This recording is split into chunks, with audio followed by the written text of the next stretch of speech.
Baru-baru ini ada yang mempermasalahkan doa tolak balak li khamsatun yang selalu dibaca oleh warga Nahdlatul Ulama, karena memang ini adalah ijazah dari Kiai Haji Muhammad Hasyim Asy'ari untuk orang-orang NU. Bahkan saya di Lirboyo sendiri juga sering membaca doa ini, di pondok pesantren ini juga sering membaca doa ini. Tiba-tiba ada orang yang mengatakan doa ini musyrik, doa ini syirik. Ini yang saya herankan, kok nggak jemu-jemunya, kok nggak selesainya memusyrikan orang NU. Kemarin-kemarin memusyrikan burdah, kemudian barzanji, kemudian sholawat nariyah, dan masih banyak lagi. Sekarang di khamsatun. Baik, akan saya jawab ini secara singkat. Jadi ini biar tidak menjadi kebingungan di tengah masyarakat, terutama warga Nahdlatul Ulama. Semoga ini ada manfaatnya. Jadi doa ini yang jadi masalah kan karena doa tawasul, di dalamnya ada tawasulnya. Bagaimana pendapat para ulama tentang tawasul ini? Ternyata ulama-ulama kita, ulama-ulama salaf kita, baik dari masa sahabat sampai sekarang, itu semuanya menggunakan doa tawasul. Semuanya. Tidak ada satupun yang menolak doa tawasul. Hanya orang-orang sekarang saja yang menolak doa tawasul. Ini bagi saya, orang yang mengatakan di khamsatun itu adalah doa yang mengandung kemusyrikan, itu bagi saya mungkin dia kurang ilmu, kurang akhlak, kurang adab.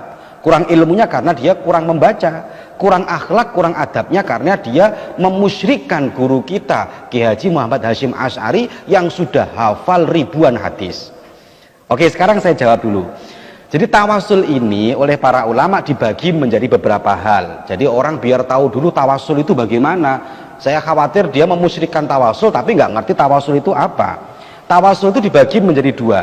Ada tawasul bid-du'a, ada doa bit-tawasul. Perhatikan.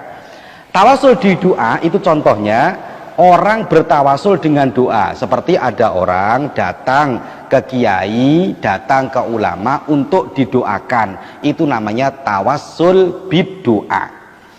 Kemudian ada doa bitawasul.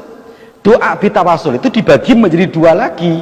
Ada ad-doa bitawasul bil amali saleh, ada ad-doa bitawasul bidzati saleh.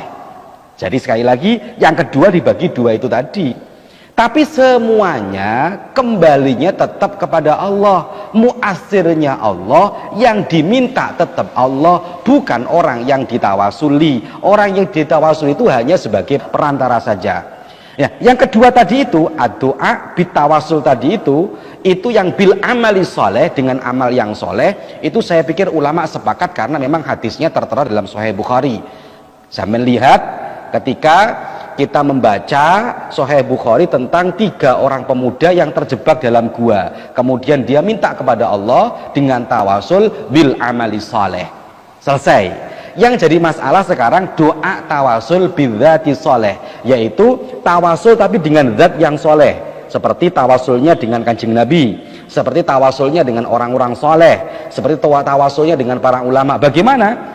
Maka ternyata tawasul bidzati soleh seperti dalam li khamsatun itu, ternyata ulama-ulama kita juga mengakui mulai dari zaman sahabat sampai sekarang.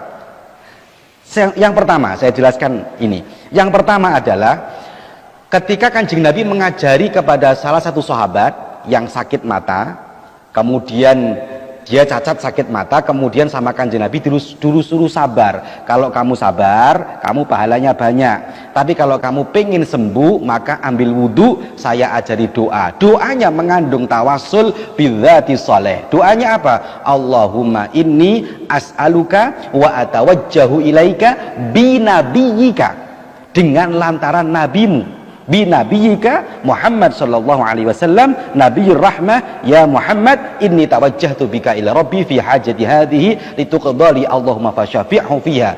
Kebetulan saya hafal karena memang ini selalu kami baca dengan para santri. Ini diriwayatkan oleh Sayyidina Utsman bin Hunayf.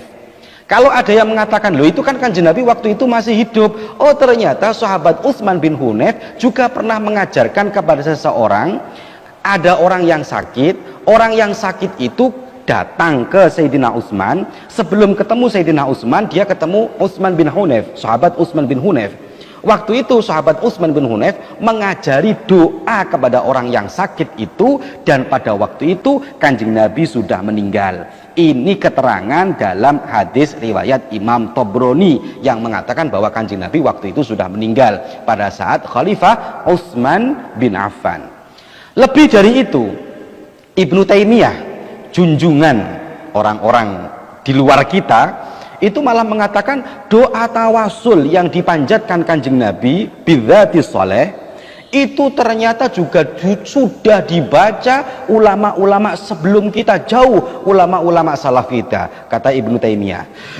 Ibnu Taimiyah meriwayatkan, menyampaikan dalam Majmu'ul Fatawa karangan beliau juz 1 halaman 264, beliau mengatakan suatu hari suatu hari ada seorang laki-laki datang kepada Abdul Malik bin Sa'id bin Abjar. Kemudian fajassa batnahu, laki-laki itu mengeluhkan dia sakit perut. Kemudian Abdul Malik bin Sa'id mengatakan bikadaun la yabra, kamu punya penyakit yang tidak bisa sembuh. Laki-laki menjawab, mahua, apa penyakit itu? Kemudian Abdul Malik mengatakan, qala ad-dubailah, itu penyakit dubailah, semacam tumor lah, tumor perut.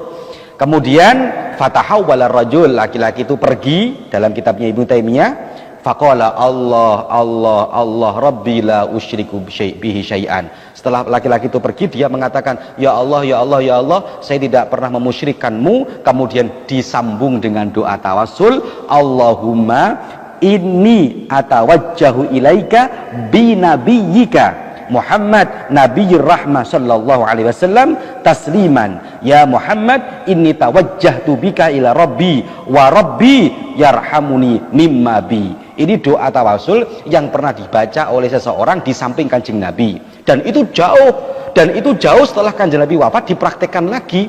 Ini ternyata ulama-ulama kita salaf mengamalkan doa tawasul bil amali bidzati saleh. Kalau bil amali saleh tidak ada yang mungkin tidak sepakat karena hadisnya jelas. Kalau yang bidzati saleh ini memang perlu penelitian khusus, dan ini ternyata diakui oleh semua ulama, bahkan oleh Ibnu Taimiyah sendiri. Lebih dari itu, ada seorang sahabat penyair hebat namanya Sawad bin Qarib, dia seorang penyair. Dia membacakan syair di depan Kanjeng Nabi Muhammad sallallahu alaihi wasallam, mengatakan wa innaka adnal mursalin wasilatan ilallah. Ya Rasulullah, engkau adalah orang yang paling dekat di antara para rasul untuk dijadikan sebagai wasilah. Lah Kanjeng Nabi dikatakan sebagai wasilah, apa responnya Kanjeng Nabi? Ternyata Kanjeng Nabi fa fariha Rasulullah sallallahu alaihi wasallam, Kanjeng Nabi ternyata seneng, wa ashabahu, dan sahabat-sahabatnya Kanjeng Nabi juga seneng, wa ashabuhu bimaqalati farhan syadidan, ucapanku itu membuat senang sekali kepada para sahabat, bahkan kepada Kanjeng Nabi Muhammad sallallahu alaihi wasallam. Oleh karena itu, ayolah jangan mudah memusyrikkan, ternyata doa tawasul itu diakui oleh para ulama.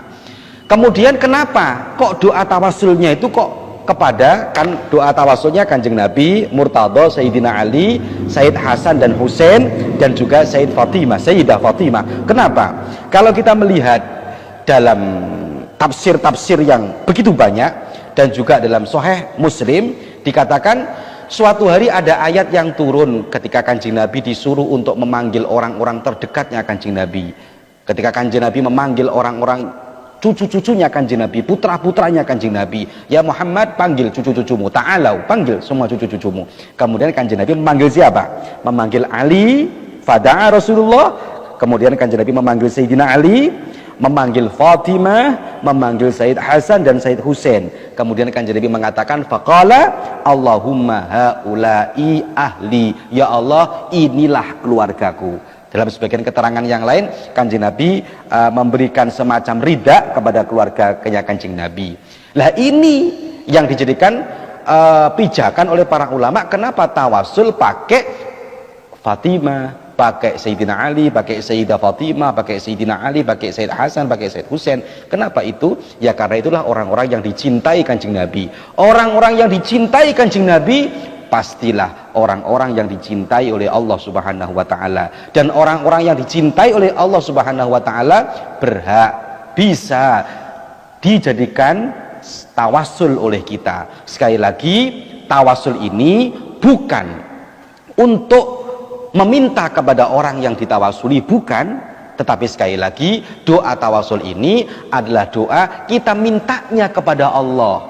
Kita mintanya kepada Allah, dan yang ditawasuli itu hanya sebagai perantara, dan itu dilakukan oleh mulai dari zaman sahabat sampai sekarang. Oleh karena itu kita perlu paham lagi bagaimana banyaknya tawasul itu, bagaimana keterangan tawasul itu, sehingga tidak mudah mensyirikkan orang. Oleh karena itu saya menghimbau kepada saya sendiri, juga menghimbau kepada semuanya yang melihat video ini, silahkan teruskan doa itu li khamsatun untuk tolak balak kita pada saat ini. Saya yakinnya doa yang sudah ditirakati oleh para ulama ini adalah doa yang insya Allah mujarab, doa yang insya Allah manfaat, dan doa yang insya Allah diridhoi oleh Allah Subhanahu wa Ta'ala. Terima kasih, itu saja penjelasan singkat dari saya, semoga manfaat. Wassalamualaikum warahmatullahi wabarakatuh.